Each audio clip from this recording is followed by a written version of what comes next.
Hi, this is TAONETTRAINING Training, and we are looking at part 1 of red tape and bureaucracy in organizations. Let's get right into it. In any large organization, the systems meant to ensure order can often become the very things that slow it down. While we frequently use bureaucracy and red tape interchangeably, they actually represent two different stages of organizational structure. One looks at design, while the other is a dysfunction. Dysfunction of too much bureaucracy is called the red tape. What is bureaucracy? Understanding bureaucracy. Bureaucracy isn't inherently bad. In theory, it is a formal system of organization designed to ensure efficiency, logic, and equity. Max Weber, the sociologist who popularized the term, viewed it as the most rational way to set up a complex enterprise. The core characteristics of bureaucracy is hierarchy of authority. There's a clear chain of command where everyone knows who they report to. There is specialization, meaning tasks are often divided among employees based on expertise. There's a formal rule, or there are formal rules and procedures. There is SOP, standard operating procedures, to ensure that tasks are performed consistently regardless of who is doing them. Also, there is impersonality, meaning decisions are made based on data and rules rather than personal relationships or office politics. Now, what is red tape? Let's compare both of them side by side. We've looked at the definition or the characteristics of bureaucracy. What is red tape? If bureaucracy is the skeleton of an organization, red tape is the excess weight that makes it hard to move. Red tape refers to the collection of excessive regulations, rigid adherence to formal rules, and redundant paperwork that prevents action or decision making. Why does this happen? Why does red tape happen? 1, risk aversion. When rules are created to prevent a mistake that happened maybe once in 5 years, red tape happens. Also, compliance overload. Adding extra layers of approval to satisfy legal or audit requirements creates a red tape. Also, we have function creep. If old rules are rarely deleted, even when they no longer serve a purpose, they lead to red tape. What is the impact of red tape on the organization? While some structures are vital, excessive red tape creates a friction cost that can paralyze an organization. Now, let's look at a comparison of some features between bureaucracy, the structure, and red tape, the dysfunction. And these features will be purpose, speed, innovation, and employee morale. Now, for bureaucracy, the purpose is to create or to provide clarity and consistency. The purpose of red tape is to protect the status quo or to avoid risk. The speed of bureaucracy is both methodical and predictable, while the speed of red tape is often slow, stalled, or stagnant. For bureaucracy, innovation is guided by specific research and development processes, while for red tape, innovation is suffocated by "that's not how we do things here" syndrome. Now, for employee morale, under bureaucracy, employees are provided with security and clear roles, while red tape leads to frustration and burnout. Now, what are the strategies for cutting the red tape? Modern organizations often practice debureaucratization to stay competitive. This is how they do it. They flatten the hierarchy, meaning they reduce the number of management layers to speed up communication. They empowerment. They give lower level employees the sign-off authority for small-scale decisions. Now, they also have like the sunset rule, meaning they implement policies where rules are automatically reviewed or deleted after a certain period, unless they are proven necessary. Also, they imbibe digital transformation, meaning that they replace physical paperwork and manual routing with automated workflows. The goal isn't to eliminate all the rules that leads to chaos, but to find the Goldilocks zone where there is enough structure to be safe, but enough flexibility to be fast. Let's look at some of the aspects of red tape meaning we're looking at the etymology, the common definition, we're looking at its key features, we're looking at the scope. Now, the phrase red tape originates from red colored string that bound official documents in 16th century England. It's a formal and excessive and often unnecessary rules, procedures, or paperwork that hinder swift decision making and action. The key features of red tape includes rigid adherence to prescribed forms, multiple approvals for a single task, documentation that adds little value, delays caused by procedural bottlenecks. The scope of red tape can appear in any functional area like procurement, human resource, finance, compliance, project management, etc. Now let's compare that with bureaucracy. We're also looking at the aspects or dimensions of bureaucracy. We're looking at organizational theory, structural elements, the purpose, and the typical manifestations of bureaucracy. Now, bureaucracy is a system of authority, hierarchy, standardized rules, and divisions of labor that aims at predictability, clarity, impartiality, and efficiency. This is by Weber, 1922. What are the structural elements of bureaucracy? We have the hierarchical chain of command, which is a clear reporting lines. We have division of labor, which is specialized tasks.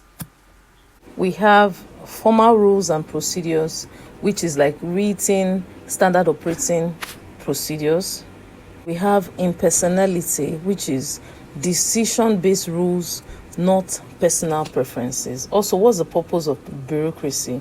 The purpose of bureaucracy is to produce reliable, repeatable outcomes, especially in large, complex, or regulated environments. What is a typical manifestation of bureaucracy? We have job descriptions with narrow scopes. We have centralized decision-making bodies. We have standard operating procedures, and we have formal performance metrics and reporting lies. How does red tape relate to bureaucracy? We're looking at how red tape relates to bureaucracy.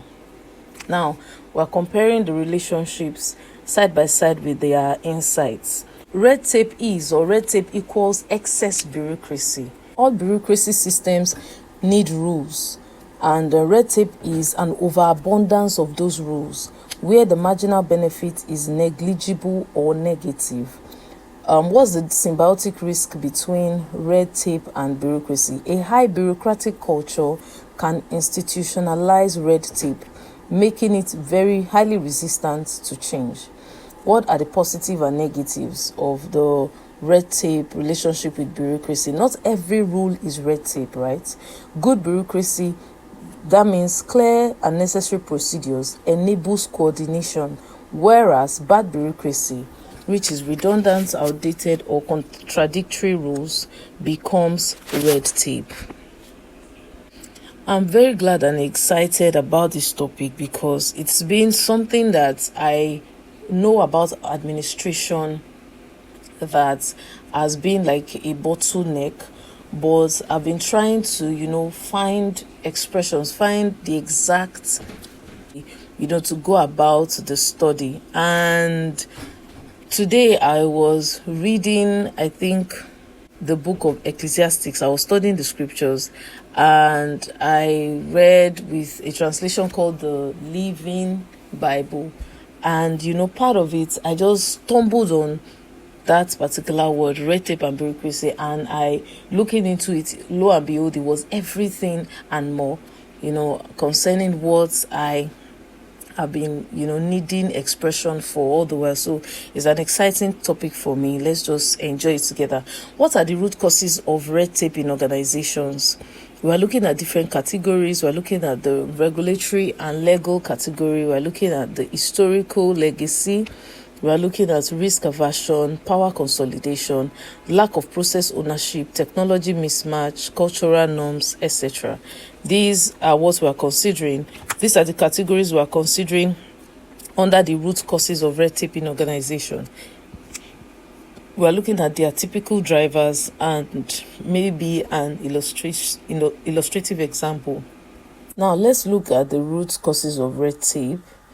the legal or the regulatory or legal root causes of red tape. We have needs to comply or compliance with external statutes, industry standards, audits, etc. Like, for instance, a mandatory safety inspection logs that must be filed monthly, even for low-risk equipment. Now, we also have the historical legacy root cause of red tape. Rules inherited from past leadership or merged entities that were never pruned are one of the reasons why red tape linger. One of the root causes of red tape in an organization. We can have maybe, for example, multiple sign-off matrices from 1990s merger that is still required for a small purchase order. Another root cause of red tape is risk aversion. Managers often overprotect themselves by creating layers of approval, and this leads to red tape. For example, say a single expense claim that triggers 3 levels of finance review in order to avoid fraud allegations. So for risk aversion,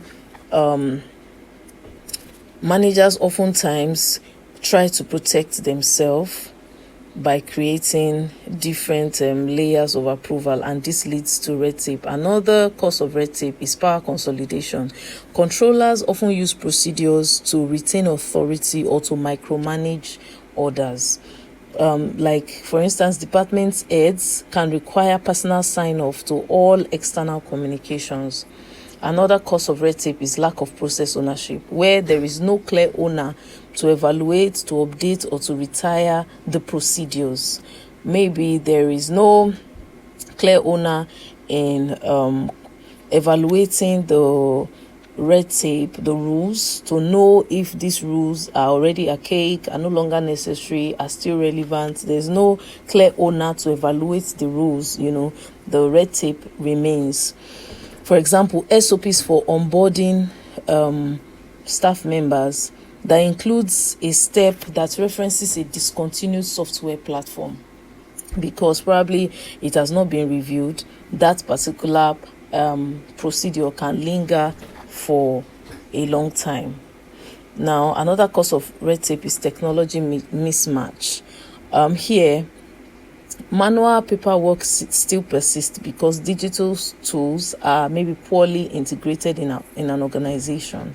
For example, employees that are still filing out paper timesheets despite an existing electronic system that is not linked to payroll could be one of the cause of red tape in that particular system in the organization. Another cause of red tape is cultural norms, like a mindset of we've always done it this way. This is the way we know that it's done. This is how we know how to do it. For instance, mandating weekly status meeting that duplicates email updates can be one bane or one red tape flaw or red tape cause, in a specific organization. So in part 2, we are going to be discussing the consequences of red tape. We are going to identify red tape, like in an organization. We are going to look at how to identify red tape. We are going to look at some quick red tape scorecard. We are going to look at strategies to reduce red tape, and we can also look at real world illustrations, quick references, and etc. So we're going to do that in part 2. Till I see you in part 2. Bye for now. Thank you for listening.